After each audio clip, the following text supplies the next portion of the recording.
Nós vamos meditar um pouquinho sobre cumprindo a ordem de fazer discípulos. Atos capítulo 11, verso 19 a 30, diz assim a palavra do Senhor. Os que tinham sido dispersos por causa da perseguição desencadeada com a morte de Estevão chegaram até a Fenícia, Chipre e Antioquia, anunciando a mensagem apenas aos judeus. Alguns deles, todavia, cipriotas e sirineus, foram a Antioquia e começaram a falar também aos gregos, contando-lhes as boas novas a respeito do Senhor Jesus. A mão do Senhor estava com eles, e muitos creram e se converteram ao Senhor.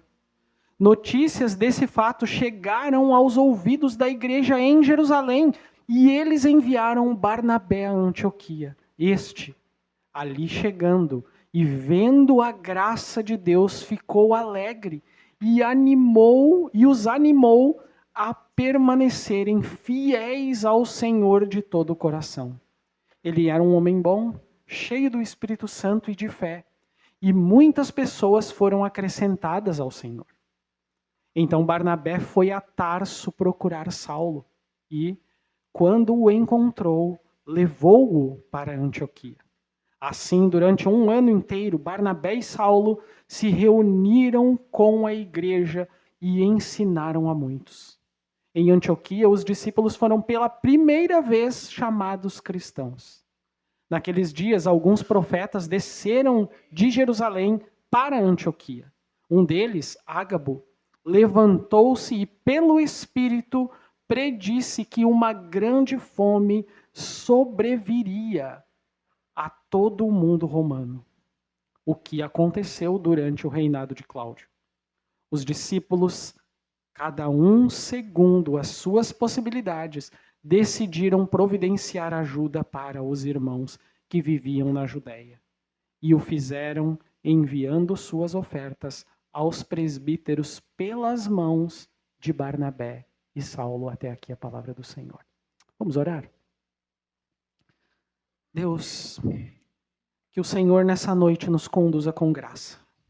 Que o Senhor encontre em nossos corações solo fértil para que a tua palavra ela venha vivificar em nós. É assim que nós oramos, pedindo que o Senhor nos conduza em nome de Jesus. Amém. Os irmãos podem sentar. O livro de Atos dos Apóstolos, ele conta uma história. Ele conta a história de como Jesus continuou o seu ministério na terra, não mais agora fisicamente, mas pelo seu Espírito, através da igreja. Deus, ele trabalhou na igreja e continua trabalhando na igreja mesmo depois que Jesus ascendeu ao céu. E depois que Jesus, ou antes de Jesus ascender ao céu, Jesus entregou algumas palavras que nós carinhosamente chamamos essas palavras de a grande comissão. Jesus entregou uma ordem, e a ordem foi: vão e façam discípulos. Isso está em Mateus capítulo 28, verso de 19 a 20. Quando ele diz, portanto, vão e façam discípulos de todas as nações, batizando-os em nome do Pai, do Filho e do Espírito Santo, ensinando-os a obedecer a tudo o que lhes ordenei, e eu estarei com vocês até o fim dos tempos. Muitas coisas aconteceram depois que Jesus entregou essas palavras. E logo no início do primeiro capítulo de Atos, no verso 8, Jesus diz como a igreja, como os irmãos fariam isso. E eles fariam isso no poder do Espírito Santo. Ele diz, vocês receberão poder quando o Espírito Santo descer sobre vocês, e vocês então serão minhas testemunhas. Primeiro em Jerusalém, depois em toda a Judéia, depois em Samaria e até os confins da terra. A grande comissão ela é cumprida no poder do Espírito Santo. Primeiramente, esses crentes se concentraram em Jerusalém, logo no início. A igreja cresceu rápido em Jerusalém. Só que um tumulto começou ali em Jerusalém e os discípulos foram presos. Logo depois, algumas coisas aconteceram e nós chegamos no capítulo 8, onde a perseguição ela se levantou forte contra os cristãos e ela ficou tão pesada, mas tão pesada, que muitos deles se espalharam, chegando até as regiões de Judeia e Samaria. E então vem o capítulo 10 de Atos. E nós temos no capítulo 10 o apóstolo Pedro abrindo as portas do evangelho para os gentios, ou os não-judeus, através da conversão de Cornélio. E aí vem o capítulo 11. E esse capítulo inicia com Pedro, então, se explicando para os irmãos em Jerusalém, né, dizendo, parei, a culpa não é minha. A culpa não é minha. Eles se converteram, mas a culpa não é minha. Deus concedeu arrependimento para a vida, até mesmo para os gentios. Pedro se explica, então, para aqueles irmãos ali. E agora a igreja em Jerusalém precisava responder a uma pergunta. O que faremos com essas pessoas agora? O que nós faremos com esses gentios que estão se convertendo? O que faremos? E é nesse momento que nós chegamos ao ponto em que nós podemos ver na prática o que significa discipular pessoas. E eu quero que vocês observem 3 atitudes do discipulado nesses versículos aqui que nós temos diante de nós nessa noite.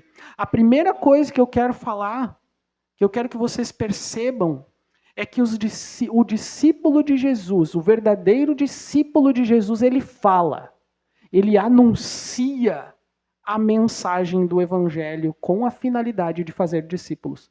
Ele prega, ele fala de Jesus.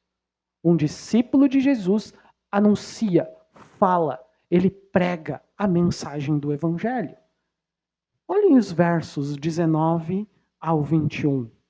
Diz assim: os que tinham sido dispersos por causa da perseguição desencadeada com a morte de Estevão chegaram até a Fenícia, Chipre e Antioquia, anunciando a mensagem apenas aos judeus. Alguns deles, todavia, cipriotas e sirineus, foram a Antioquia e começaram a falar também aos gregos, contando-lhes as boas novas a respeito de Jesus. A mão do Senhor estava com eles e muitos creram e se converteram ao Senhor. A razão pela qual o evangelho foi se espalhando com uma rapidez tão grande foi a perseguição. A perseguição aos cristãos primitivos foi a maneira que Deus encontrou, que Deus usou para fazer o evangelho se espalhar com uma rapidez tão grande que isso foi assustador. E eu quero abrir um parênteses aqui. Muitos dizem que a igreja cresce quando ela é perseguida. Muita gente fala isso. Países perseguidos têm um crescimento muito grande de cristãos. Muitos dizem que no Brasil, se nós fôssemos perseguidos, a igreja cresceria. Particularmente, eu não estou no grupo que pensa assim. Eu creio que nós crescemos quando nós obedecemos a palavra de Deus. Se a palavra de Deus nos diz que nós temos que ir, pregar, ensinar, fazer discípulos, e nós não fazemos isso, nossas igrejas não crescem. Não, o número de cristãos não cresce. E parece até um contrassenso quando a gente olha para algumas notícias na TV. Por quê? Porque as notícias na TV diz que o número de crentes aumenta, mas você olha para alguém que diz que é crente, você pensa assim: sério? É sério? Você é crente mesmo? É difícil, né? Mas eu creio que nós crescemos quando nós somos obedientes à palavra do Senhor, que nós pregamos o evangelho para os perdidos. Agora, fecha parênteses. Agora, esses cristãos que nós estamos vendo aqui no texto, eles foram dispersos durante a perseguição desencadeada pela morte de Estevão. O apóstolo Paulo estava envolvido nisso aqui. Antes de Jesus alcançar Paulo, ele foi uma das pessoas que desencadeou essa grande perseguição. Antioquia era uma grande cidade. Antioquia era a terceira maior cidade do Império Romano, somente ficava atrás de Roma e Alexandria nesse momento aqui da história. E é interessante porque o texto aqui, ele nos fala que alguns foram dispersos nessa grande perseguição e dentre eles estavam cipriotas e sirineus. Cipriotas eram pessoas naturais de Chipre e sirineus de Cirene, da cidade de Cirene, cidades romanas de fala grega. Percebam o detalhe agora aqui. Antes, os judeus estavam falando ou anunciando Cristo somente para os judeus de fala hebraica, judia. Mas agora nós estamos vendo a mensagem do Evangelho sendo pregada por gregos de fala grega. Olhem isso. Era o Evangelho sendo compartilhado por aqueles que não tinham a mínima ideia da cultura judaica, dos rituais judaicos, da religião judaica. Eram gregos falando para gregos. Gregos de fala grega anunciando em suas próprias línguas a mensagem do Evangelho. E o texto diz que eles anunciaram, eles contaram as boas novas a respeito de Jesus. Ou seja, eles anunciaram a mensagem do Evangelho. Eles falaram de Jesus, mesmo em um ambiente de perseguição. Mesmo em um ambiente de completa perseguição. E essa é a primeira coisa que eu quero que vocês notem aqui.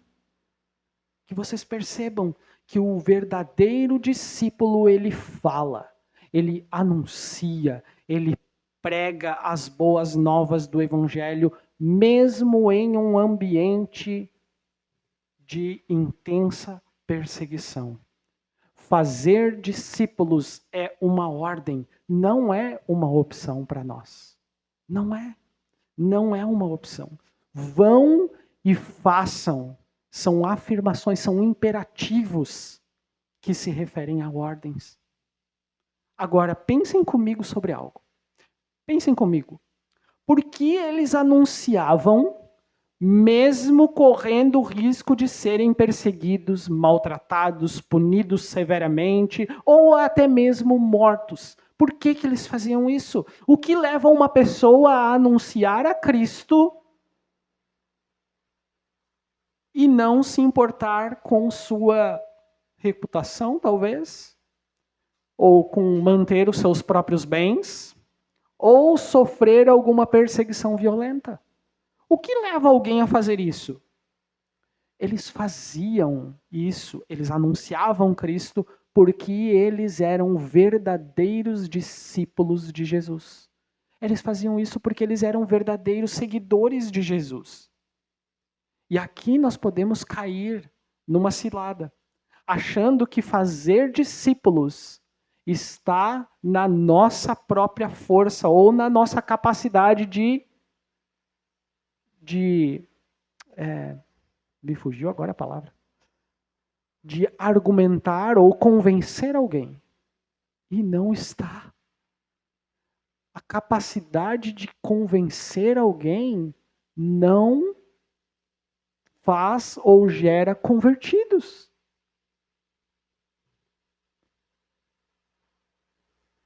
Nós fazemos isso no poder do Espírito Santo. É o próprio Deus quem vai lá e entra no coração de uma pessoa, transforma aquele coração de pedra em um coração de carne, e aquela pessoa que antes não entendia, de uma hora para outra, como que eu nunca entendi isso antes? É um verdadeiro milagre. Isso é um verdadeiro milagre. Alguém que era completamente oposto ao Evangelho, de uma hora para outra. Ou, de uma hora para outra não. Com a pregação do Evangelho. Com a mensagem do Evangelho. Esse é o meio que Deus escolheu para salvar pessoas. Através da pregação do Evangelho. Aquilo entra na mente da pessoa, desce para o coração, Deus usa aquilo, faz com que ela venha nascer de novo. E então é uma resposta ao Evangelho. Uau! É assim. É isso. Então não temam o homem. Não temam o homem. Não temam familiares. Não temam pessoa, cara feia. Não temam. Preguem o Evangelho. Que preguemos o Evangelho. Tempo e fora de tempo, como diz o apóstolo. Então, o discípulo de Jesus, ele fala, ele anuncia a mensagem do Evangelho. E essa foi a primeira coisa que nós vimos agora aqui. Mas tem mais. Um verdadeiro discípulo, ele também age. Ele age em prol do Evangelho, não em benefício próprio. Ele age em prol do Evangelho. Olha os versos 22 ao 24, que diz assim. Notícias desse fato chegaram aos ouvidos da igreja em Jerusalém. E eles enviaram Barnabé a Antioquia. Este, ali chegando e vendo a graça de Deus, ficou alegre e os animou a permanecerem fiéis ao Senhor de todo o coração. Ele era um homem bom, cheio do Espírito Santo e de fé, e muitas pessoas foram acrescentadas ao Senhor. Então os discípulos de Jesus, eles anunciam o Evangelho, abrindo suas bocas e pregando. Mas os discípulos de Jesus também agem. Eles não somente anunciam, eles agem. E como é que eles agem? Eles agem acrescentando pessoas ao trabalho de cuidar e discipular outros. A igreja em Jerusalém, quando tomou conhecimento do que Deus havia feito em Antioquia, a quantidade de pessoas que haviam sido acrescentadas ao reino de Deus. Eles olharam aquilo e pensaram, nós não podemos cruzar os nossos braços. Nós, na verdade, temos que abrir os nossos braços e abraçar esses irmãos. E o que eles fizeram? Vamos enviar o nosso melhor pastor. Nós vamos enviar aquilo que nós temos de melhor para Antioquia. Enviamos Barnabé, chega mais. Vai. E Barnabé foi. Barnabé era um homem que encorajava pessoas. O seu nome significa literalmente filho da exortação. Barnabé era um homem que tinha uma vida cristã exemplar. Era um homem justo, que obedecia à palavra de Deus. Tinha uma vida diária com Deus e um caráter irrepreensível. Ele era um homem cheio do Espírito Santo, o que explica a atitude dele a seguir. E qual é a atitude dele? Qual é a reação que Barnabé teve ao ver o que Deus estava fazendo na cidade de Antioquia? O texto diz no verso 23. Ele, chegando ali, vendo a graça de Deus, ficou alegre, animou e os animou a permanecerem fiéis ao Senhor de todo o coração. Olhem só o que esse cara fez. Barnabé primeiro viu a graça de Deus. A primeira coisa, ele se deparou com aquele monte de recém-convertido. E ele viu a graça de Deus. A graça de Deus. Algo que nós temos que ser lembrados com muita frequência. Por quê? Porque frequentemente nós olhamos para as coisas com um olhar de dificuldade. Nós olhamos, mas vai ser difícil. Deus salvou aquela família inteira. Mas aquela família, poxa, Deus não podia ter trazido. Mas esse aí. A gente olha para as dificuldades. Nós costumamos fazer isso. Nós olhamos mais para as lutas, os desafios e nós esquecemos de olhar para a graça de Deus.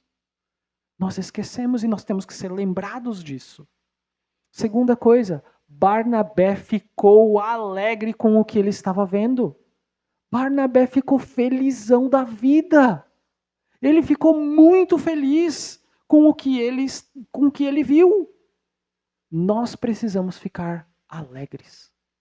Alegres e felizes com o que Deus faz. Deus salva pecadores e nós devemos ficar felizes porque Deus salva pecadores, assim como eu e você. Nós devemos ficar felizes. E a terceira coisa, Barnabé os encorajou, animou esses irmãos a permanecerem fiéis ao Senhor de todo o coração. Quando você é um discípulo de Jesus, essas são responsabilidades que nós temos diante do Senhor, de olhar e ver a graça de Deus ao salvar pessoas, ficar feliz com isso, ficar alegres com isso e ainda animar os que estão chegando. Permaneça firme, meu irmão. Tá difícil, vamos junto. Fica firme no Senhor. É isso aí. Mas olhem só. Barnabé ele foi além. A atitude de Barnabé foi além disso. Barnabé se cercou de pessoas que eram melhores do que ele no trabalho que ele foi chamado para fazer. Barnabé fez o seguinte, ó. O que ele fez? Olha o verso 25, 26. Então Barnabé foi a Tarso procurar Saulo e, quando o encontrou, levou-o para Antioquia.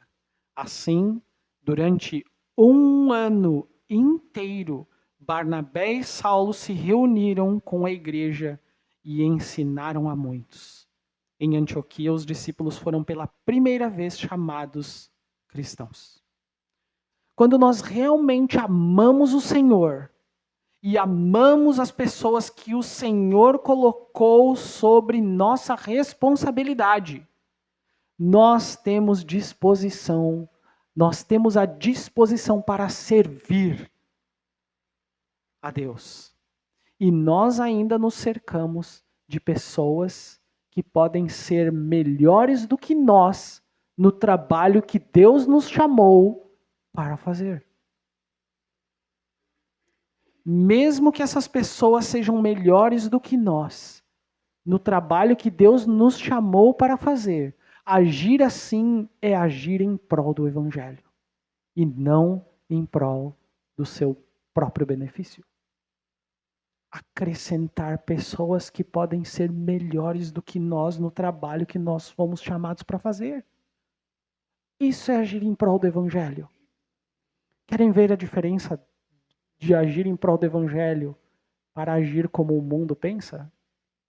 Quando nós estamos no nosso trabalho, o trabalho que nós fomos chamados para fazer, ou o trabalho que nós temos que fazer, seja em uma empresa ou em qualquer outro lugar.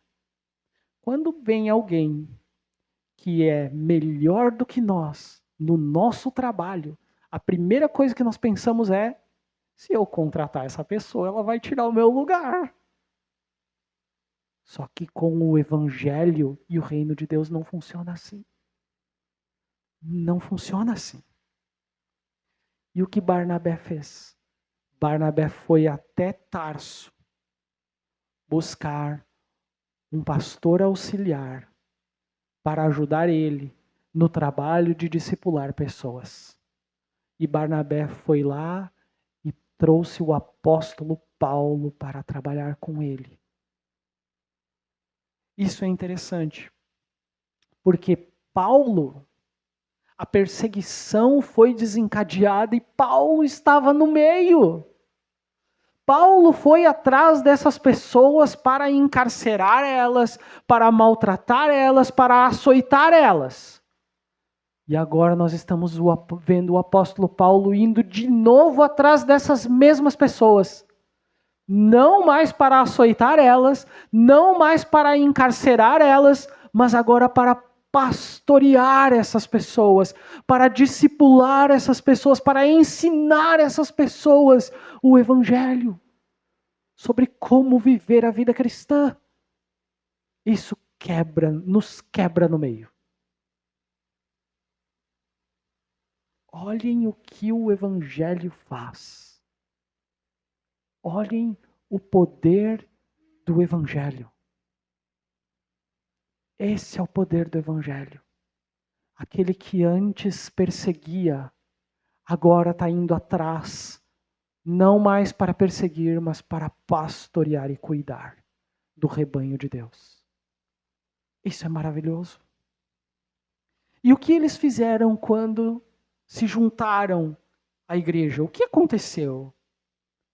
Eles se reuniam com a igreja e ensinavam a igreja sobre Cristo, ou seja, Paulo e Barnabé estavam discipulando esses irmãos. Estavam discipulando os irmãos dessa igreja. E o trabalho deles foi muito bem sucedido.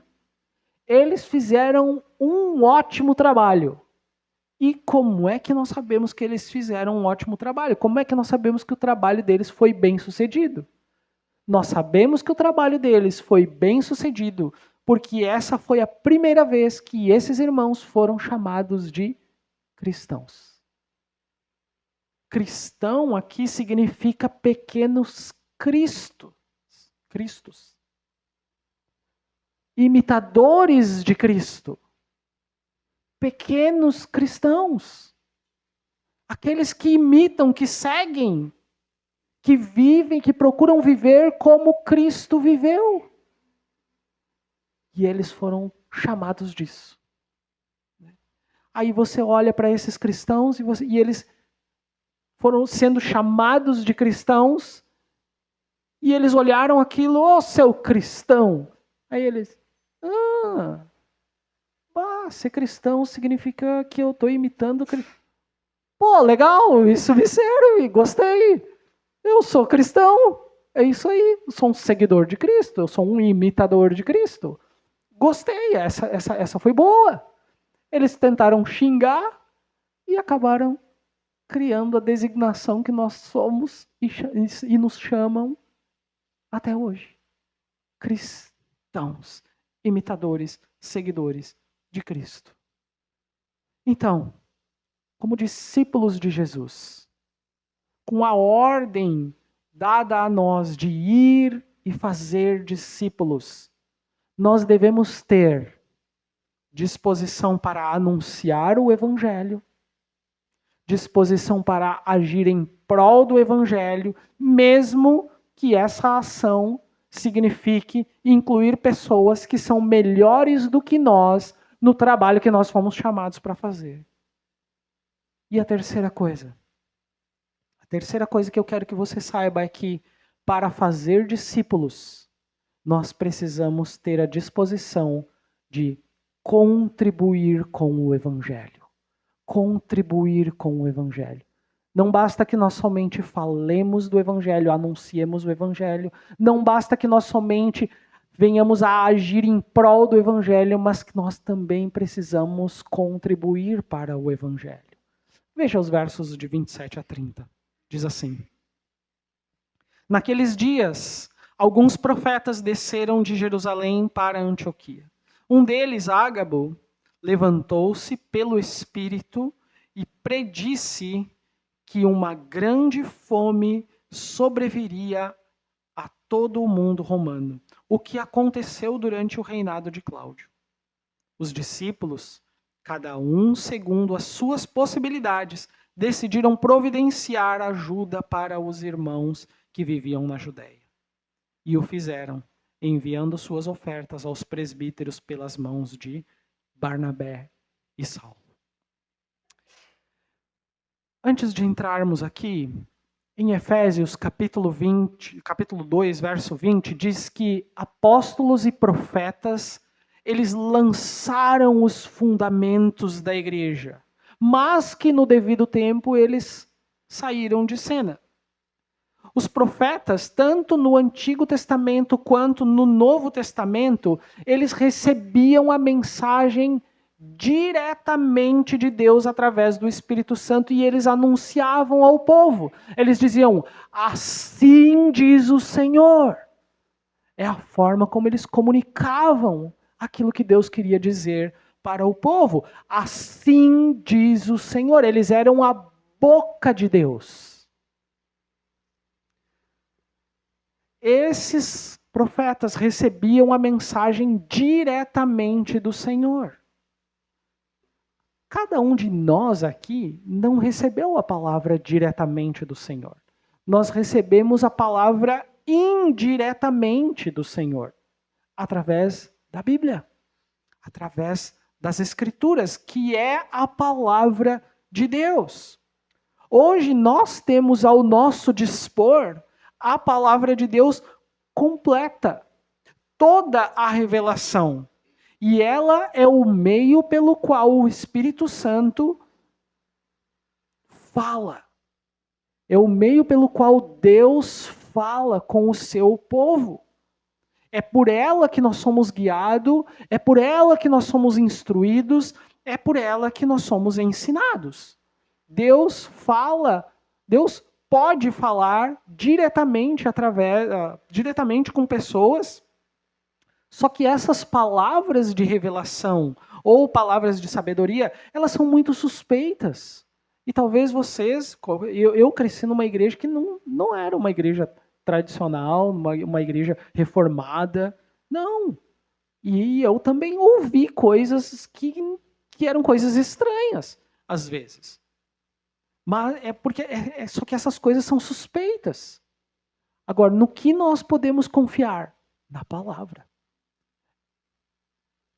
Isso aqui é a revelação de Deus. E tudo que Deus quis que fosse revelado está na Bíblia. E aquilo que não foi revelado é porque Deus ocultou para si. Como diz Deuteronômio 29, 29. É assim. Né? Hebreus capítulo 1, verso 1 e 2 diz assim: há muito tempo Deus falou muitas vezes e de várias maneiras aos nossos antepassados por meio dos profetas. Mas nestes últimos dias falou-nos por meio do Filho, a quem constituiu o herdeiro de todas as coisas e por meio de quem fez o universo. Se ele falou por meio do Filho, e o Filho foi até mesmo escrito e revelado nas Escrituras, essa é a forma como nós conhecemos e ouvimos Deus falar por meio do Filho. É através da palavra dele. E é através dessa mesma palavra, que é a Escritura inspirada por Deus, ela é útil para o ensino, para a repreensão, para a correção, para a instrução na justiça, a fim de que nós estejamos aptos e plenamente preparados para toda boa obra, para servirmos ao nosso Deus. Então, o que eu estou tentando aqui falar é deixar claro que hoje Deus fala, sim, através da sua palavra, e não mais por meio de profetas, ok? Voltemos. Qualquer dúvida, pergunta para o seu pastor lá, o Ricardo. Voltemos para o nosso texto de Atos. E o que acontece aqui em Atos? O profeta Ágabo entregou a sua mensagem para a igreja de Antioquia. E esses irmãos, o que eles fizeram? Eles resolveram ajudar os cristãos da Judéia. Notem, com isso, que a finalidade da profecia ela não foi gerar curiosidade quanto ao que iria acontecer, mas a finalidade da profecia foi encorajar esses irmãos a fazer a vontade de Deus. E qual era a vontade de Deus? Que eles pudessem contribuir para que aqueles irmãos lá da Judéia não passassem por necessidade. Nenhum desses cristãos poderia impedir a fome que estava por vir. Nenhum deles. Mas eles podiam mandar ajuda para os necessitados. Eles poderiam fazer alguma coisa e, de fato, eles fizeram. Eles puderam contribuir alegremente para suprir as necessidades dos irmãos na Judéia, em Jerusalém. Então, meus irmãos, o processo de discipulado, ele não começa nos outros. O processo de discipulado começa em nós, quando nós nos tornamos discípulos de Jesus. E depois, ao fazermos discípulos para Jesus. Porque somente um verdadeiro discípulo, ele tem a disposição para anunciar o evangelho, depois para agir em prol do evangelho e depois para contribuir com ou para o avanço do evangelho. O verdadeiro discípulo, um verdadeiro discípulo, ele vai e faz. Porque não existe salvação somente com os nossos exemplos. Não existe. Nós temos que falar. Nós temos que anunciar Cristo. Do contrário, as pessoas só vão ver que você é correto, honesto e ético. E vão ir para o inferno tendo em mente que você é correto, honesto e ético. Mas sem nunca ouvir que Jesus é a solução, é Jesus quem salva, Jesus é o caminho, a verdade e a vida. Elas precisam ouvir que Jesus é o caminho, a verdade e a vida. Tem um ditado catastrófico que diz: pregue o evangelho de tal forma que, se necessário, use palavras. Essa é uma bobagem. Talvez você já acreditou nisso, como eu acreditei um dia atrás. Isso é mentira. É uma bobagem. Ninguém prega o evangelho sem falar, sem anunciar que Cristo morreu, que Cristo veio ao céu, que Jesus é o caminho. Não tem outra forma. Pensem sobre o que é o evangelho. Brevemente. O que é o evangelho? Se não me engano, acho que na última vez que eu estive aqui eu falei exatamente isso. O que é o evangelho? Muitos crentes não sabem nem como explicar o que é o evangelho. E isso é um grande problema. Por quê? Porque se nós entendemos que as pessoas são salvas pela pregação do evangelho, como nós anunciamos esse evangelho? Que nós nem sabemos o que é, não conseguimos definir, não conseguimos entender. O evangelho significa as boas novas, uma boa notícia, a boa notícia de que Jesus veio a essa terra, viveu sem pecado, morreu em nosso lugar e ascendeu ao céu. Ele carregou sobre si a nossa culpa. E Ele nos livra do pecado. O seu sangue vertido na cruz nos lava e nos limpa. Isso é o Evangelho. Isso é o Evangelho. E nós precisamos de palavras para anunciar o evangelho. Pode ter certeza de que o seu proceder correto também conta. Conta. Por quê? Porque nós também precisamos agir de acordo com o evangelho. A forma como os nossos amigos enxergam, nos veem, conta também, conta muito. Mas nós precisamos anunciar o evangelho. E a parte terrível é que muitas pessoas não falam, não anunciam, porque elas não querem depois ter os olhos fixos nelas. Porque depois que nós anunciamos o evangelho, as pessoas nos marcam. Elas vão olhar para nós e dizer assim: ah, tu é cristão, mas isso que você fez aqui agora? Elas vão fazer isso. Elas vão fazer isso com você. Elas fazem isso. Agora, não é possível ser um discípulo e anunciar o evangelho sem agir de acordo com o evangelho. O que não significa que você tenha que ser perfeito, porque nenhum de nós é. Todos nós somos pecadores e pecamos. Agora, a forma como nós resolvemos ou lidamos com o nosso pecado também conta. Porque no mundo não se pede perdão. O mundo não sabe perdoar. Mas os crentes deveriam. Os cristãos deveriam. Nós dizemos para as pessoas: venha a Jesus, se entregue a Jesus. Ele perdoa os seus pecados, mas muitas vezes nós temos a maior dificuldade para perdoarmos uns aos outros. E o mundo olha isso.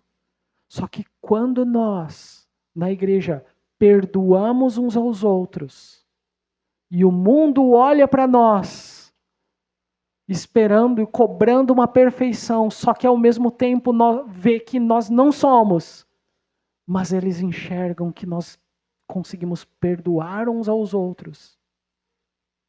Isso marca, porque no mundo ninguém se perdoa. Lembre-se, nós somos embaixadores de Cristo. Isso significa que nós somos representantes. Nenhum de nós é perfeito. Mas inclusive a nossa imperfeição também pode testemunhar. E ela é usada por Deus. Nós continuamos sendo pecadores. Mas um crente verdadeiro, ele se arrepende dos seus pecados. Ele pede perdão e ele é perdoado. E isso faz parte da vida cristã. Isso é parte da vida cristã. Portanto, meus irmãos, a forma como nós agimos e contribuímos para o avanço do evangelho vai contar muito para dar credibilidade ao que nós anunciamos.